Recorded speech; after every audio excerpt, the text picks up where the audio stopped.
Hey guys, Avery here. Today I'm going to go over the basics of Diablo, the basic crafting, I should say. Um, I'm going to go over the jeweler and the blacksmith, so just bear with me. It might be a little longer than most of my other videos, but here we go. Let's get started. The jeweler. In the storyline, you meet him in, I believe, Act 2. Yes. I think. I honestly can't remember. But it's either Act 1 or Act 2 where you find... I think it's Act 2. Yeah, because you get the blacksmith in Act 1. What he does is... well, first, you can always locate him on your minimap. It's just a big diamond. You go up to him, or you can go up to any of these tables today. It doesn't matter. Or X or A, whichever console you're using. First thing he can do is combine gems. He can't do legendary gems. Can't combine them because you can't combine them. But any other gems, once you trade him all the way up to level 12, at lower levels you'll get these lower gems, and it costs money to combine them, but it takes two, I believe, flawed diamonds or whatever they're called. I can't remember. I haven't been that low level in a while. To make that, two of those to make that flawless to make a square, two squares to make a flawless square. It takes 3 flawless squares to make a star, 3 stars to make marquees, 3 marquees to make imperial, which I can actually do. I need those for crafting. 3 imperial to make a flawless imperial. It takes 3 flawless imperial plus 1 death's breath, which is a crafting item you can find, I believe, from elites and bosses. Make a royal, and the flawless royal is tier 10, which I believe is the highest, but I think there might be tier 12. Up to tier 12, I'm not sure. I haven't checked in a long time. But you need 3 of the royal diamond and 1 of death's breath, and you'll notice that each gem goes up in price. And you can do this with any of the gems, and each one does something different. Like for the amethyst in the weapon, it's life per hit, and the helmet's life, and then the other, it's vitality. And you can come in here, hit X, and it shows you.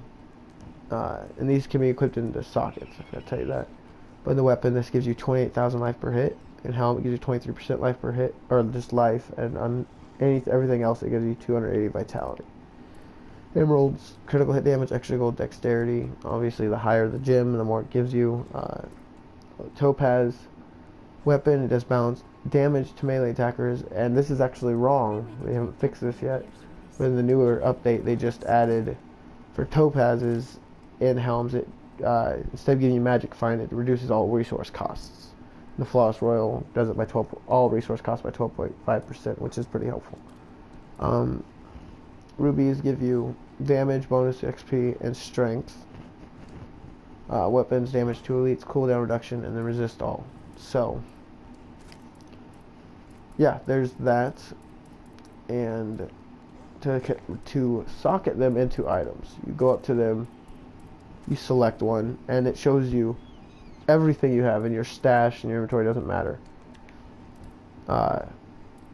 And as I said before, I don't actually think I did in my last video, but legendary gems can only be socketed into jewelry, like rings and amulets. That's it. So they are limited, but they are extremely helpful. But these can be socketed into anything. And like I said, it shows you everything you have in your stash and everything. So, excuse me. To remove them, you just go. It'll show you all the things that you have equipped currently, and you can remove them, and it does cost. It'll show you there on the left, says remove gem for selected item, costs 50,000, 50,000, 350. The more gems you have in something, the more it's going to cost. And so, yeah, there's that, and that just about does it for the jeweler. Next up is the blacksmith.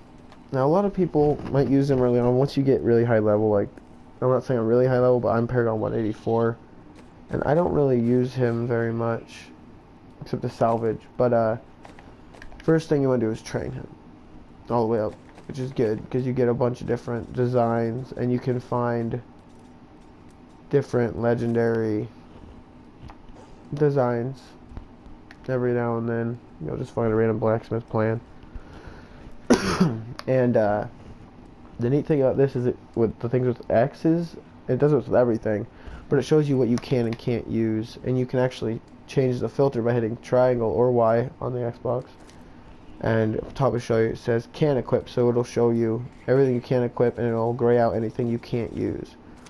Or you can hit triangle to change the filter to have materials, so it'll show you everything you have the materials for, and then just all. So those are the 3 filters you can have on that. Does the same for armor. Shows you everything. Here you can actually craft follower items, which are very, very, very useful. So, and if you're confused on which one's which, you just go up to it and hit either X or square, whichever console you're using. It says rare Templar relic, rare scoundrel token, or token? Yeah, or rare enchantress focus. And what's really cool is there are some legendary ones, and one of the ones I really want for my enchantress is it gives her the effect of all the runes. Like, she gets all of her abilities, which is pretty cool. The next thing for it is salvaging. Now with salvaging, anything that isn't a legendary item or set item, you can do a mass salvage by hitting triangle and X. And once you salvage something, it is permanently destroyed. So do look over your stuff before you do that. But it gives you crafting materials to use later on. For legendaries, to salvage them, you have to individually go to them, hit X or A, depending on what console, and it'll ask you, it'll irreversibly destroy this item. You sure you want to do this? And you hit yes. And all legendaries will give you a Forgotten Soul, which are very, very valuable with for crafting. Used actually a lot with the Enchantress for enchanting legendary items and whatnot. So there's that. And the next thing is repairing.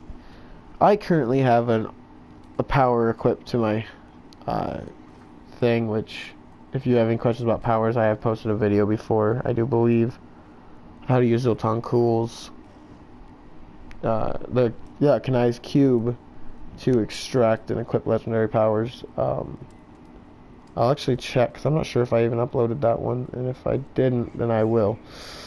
So, anyways, but that's a different story. But to repair, every time you die, and I think just over time, your items will lose durability, and when they break, it's like they're no longer equipped. And once it's all broken, you're basically down to your base stats, which sucks. So you come here to repair. It does cost money. You can just hit triangle to repair all. It's the fastest way. And yes, and if you find yourself overburdened with gems and smithing materials, crafting materials, you just come over here to here. Crafting materials are here, or gems are here. You hit triangle, and all your gems automatically go into your stash, except for legendary gems. You have to go in and put those in yourself. And crafting materials, you come in here and you just hit triangle, and all, even legendary ones, will go straight into your stash. So, here's a transmogrify plan, actually, that I forgot I had in my previous videos. It's just like blacksmith plans. You go to them and you hit A, but you see this one's already known. So, yeah, and that's all for this video. I hope you found this helpful. Please remember to rate, subscribe, comment. You don't have to, but I would appreciate it. And yeah, that's all. Thanks for watching, and keep on smiling.